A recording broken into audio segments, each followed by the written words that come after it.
Assalamualaikum warahmatullahi wabarakatuh.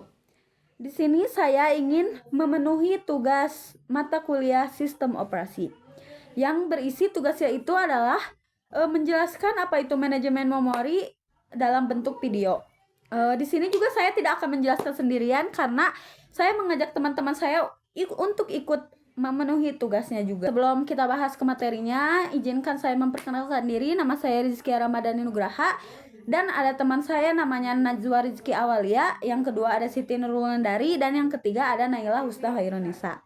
Oke guys, saksikan pembahasan materi yang akan kita bahas. Di sini saya akan menjelaskan tentang manajemen memori. Yang pertama saya akan membahas tentang pengertian manajemen memori. Apa itu manajemen memori? Manajemen memori adalah proses pengelolaan memori utama atau RAM oleh sistem operasi, termasuk alokasi, penggunaan, dan dealokasi memori oleh berbagai program. Yang kedua, tujuan manajemen memori. Apa saja itu tujuan manajemen memori?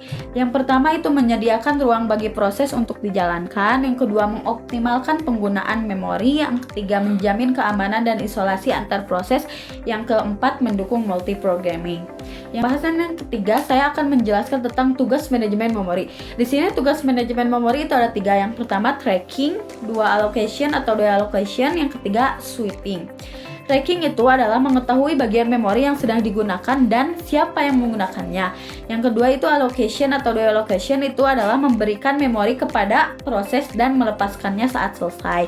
Yang ketiga itu sweeping. Sweeping adalah memindahkan proses dari memori utama ke disk dan sebaliknya. Bahasan yang keempat yaitu teknik alokasi memori. Di sini ada 2 partisi. Yang pertama partisi statis, yang kedua partisi dinamis.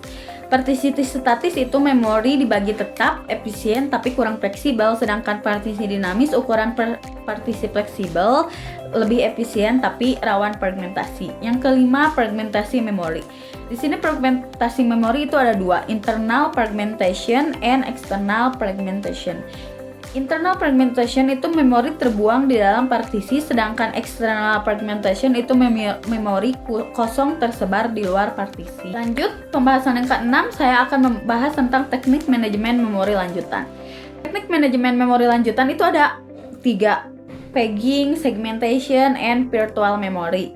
Pegging itu memori dibagi menjadi blok, page and frame, menghindari fragmentasi eksternal. Segmentation itu memori dibagi berdasarkan logika program, kode, data, stack, dan lain-lainnya. Virtual memory itu menggunakan sebagian ruang disk seolah-olah sebagai memori.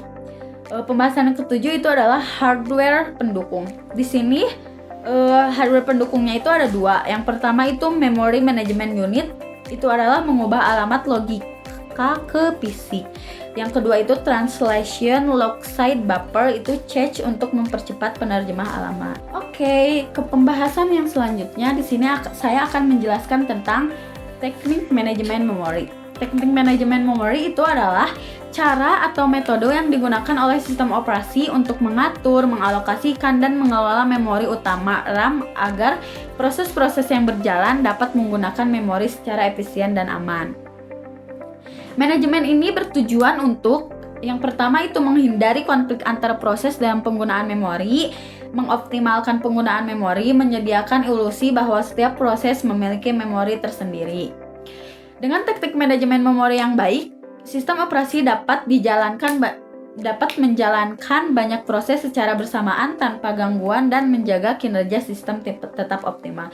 Macam-macam teknik manajemen memori itu yang pertama ada partisi memori yang terdiri dari 2 partisi yaitu statis dan dinamis, yang kedua ada sweeping, yang ketiga ada pegging, yang keempat ada segmentation, yang kelima virtual memory, dan yang keenam memory allocation. Segmentasi. Pengertian dari segmentasi tersendiri adalah teknik manajemen memori di mana memori dibagi berdasarkan unit logis, program seperti kode, data, stack, dan lain-lain. Tujuan dari segmentasi adalah mendukung struktur logis program, mempermudah proteksi dan pembagian memori, mendukung modularitas program, fungsi, modul, dan lain-lain. Segmentasi memiliki karakteristik, salah satunya adalah tiap segmen memiliki panjang yang berbeda-beda, alamat, sistem operasi menggunakan segmen tablet untuk menyimpan info tiap segmen. Keuntungan dari segmentasi adalah lebih mudah dalam menerapkan proteksi perbagian program, memungkinkan pertumbuhan dinamis setiap program, contohnya seperti stok bertambah, cocok untuk bahasa pemrograman tingkat tinggi yang mendukung modularitas. Kekurangan segmentasi adalah terjadi fragmentasi eksternal, implementasi lebih kompleks dibanding paging, dan pengertian paging adalah teknik manajemen memori di mana memori fisik atau RAM dibagi menjadi blok-blok kecil berukuran tetap yang disebut dengan frame, dan memori logika program dibagi menjadi blok-blok yang sama besar disebut page. Tujuan dari paging adalah menghindari fragmentasi eksternal, memungkinkan proses dipindahkan di memori, mempermudah alokasi dan manajemen memori. Komponen utama dari paging adalah satu, page. Page adalah bagian dari proses yang dibagi-bagi. Yang kedua adalah frame. Frame adalah bagian dari RAM, tempat page dimuat. Dan yang ketiga adalah page tablet. Tabel yang menyimpan pemetaan antara nomor page dan nomor frame. Cara kerja page. 1. Proses dibagi menjadi page. Yang kedua, page dimuat ke frame yang kosong di RAM. Ketiga adalah CPU menggunakan page tabel untuk menerjemahkan alamat logika ke alamat fisik. Yang keempat adalah alamat logika atau virtual terdiri dari page, number, dan offset. Yang kelima adalah alamat fisik hasil dari page tabel dan offset. Aspek ukuran blok. Untuk paging, ukurannya tetap. Untuk segmentasi, ukuran bervariasi sesuai kebutuhan. Aspek dasar pembagian. Yang paging berdasarkan ukuran, untuk yang segmentasi berdasarkan logika program, kode, stack, dan data. Aspek tabel yang digunakan. Yang pertama, untuk paging menggunakan page table, sedangkan yang segmentasi menggunakan segment table. Yang selanjutnya adalah aspek di alamat logika. Untuk paging terdiri dari page number plus offset. Yang segmentasi menggunakan terdiri dari segmen, number plus offset. Aspek fragmentasi. Untuk paging menggunakan internal fragmentation. Untuk segmentasi menggunakan external fragmentation. Kelebihan untuk paging menghindari fragmentasi eksternal dan mudah diatur. Untuk segmentasi lebih logis dan fleksibel untuk programmer. Dan kekurangannya dari paging adalah tidak sesuai struktur logis program. Untuk segmentasi rentan fragmentasi eksternal. Terima kasih. Baik, di sini saya akan menjelaskan tujuan manajemen memori. Manajemen memori adalah bagian dari sistem operasi yang mengatur penggunaan memori oleh proses-proses yang berjalan. Tujuan utamanya adalah memastikan bahwa memori digunakan secara efisien dan aman. Tujuan utama yang pertama adalah efisiensi penggunaan memori. Mengalokasikan memori ke proses secara optimal, meminimalkan pemborosan fragmentasi memori. Yang kedua, multiprogramming. Mendukung eksekusi beberapa proses secara bersamaan dengan mengalokasikan memori untuk tiap proses. Yang ketiga, isolasi proses. Menjaga agar satu proses tidak mengakses memori proses lain.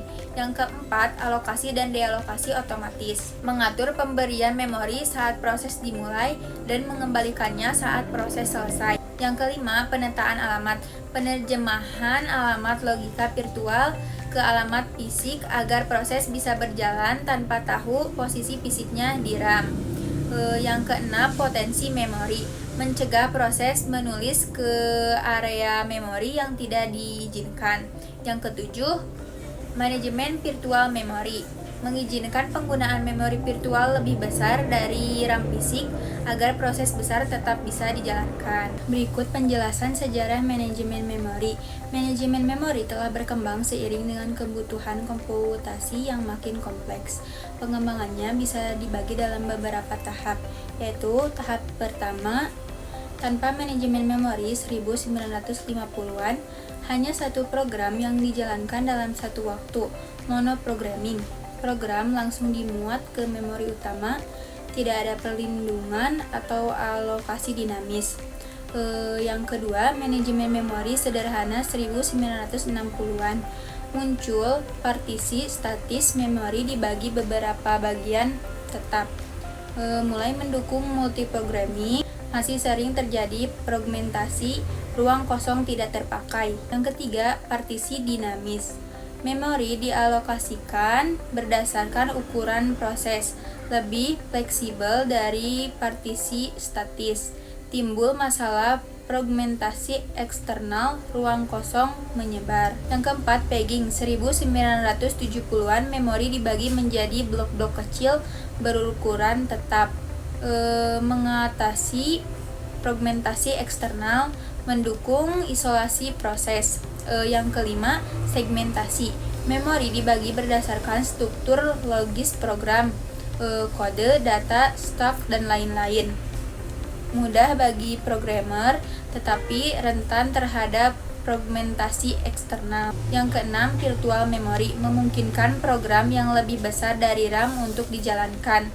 Menggunakan disk sebagai perluasan memori, didukung oleh kombinasi pegging dan segmentasi. Yang ketujuh, manajemen memori modern. Menggunakan hardware seperti MMU, Memory Management Unit. Mendukung potensi memori, akses cepat, dan efisiensi tinggi. Baik, sekian dari saya. Terima kasih. Selanjutnya akan dilanjut oleh pemateri berikutnya. Di sini saya akan menjelaskan contoh cara kerja segmentasi dan pegging dalam kehidupan sehari-hari. Kesatu, pegging seperti lemari arsip berukuran sama. Analoginya, bayangkan kamu punya lemari arsip dengan banyak laci berukuran sama. Kamu ingin menyimpan buku pelajaran yang sudah dipotong-potong menjadi bagian-bagian kecil agar bisa muat di laci itu. Dan juga ada beberapa ukuran, yaitu page. Page itu potongan buku ukuran tetap, frame, laci arsip, ukuran tetap. Kamu tidak peduli isi potongannya, bisa campur antara bab. Yang penting bisa masuk ke laci. Ciri khasnya fokus pada ukuran fisik yang seragam, bukan isi logis. Kedua, segmentasi. Segmentasi seperti folder kantor berdasarkan jenis dokumen. Analoginya, sekarang kamu bisa bayangkan, kamu punya beberapa folder di kantor.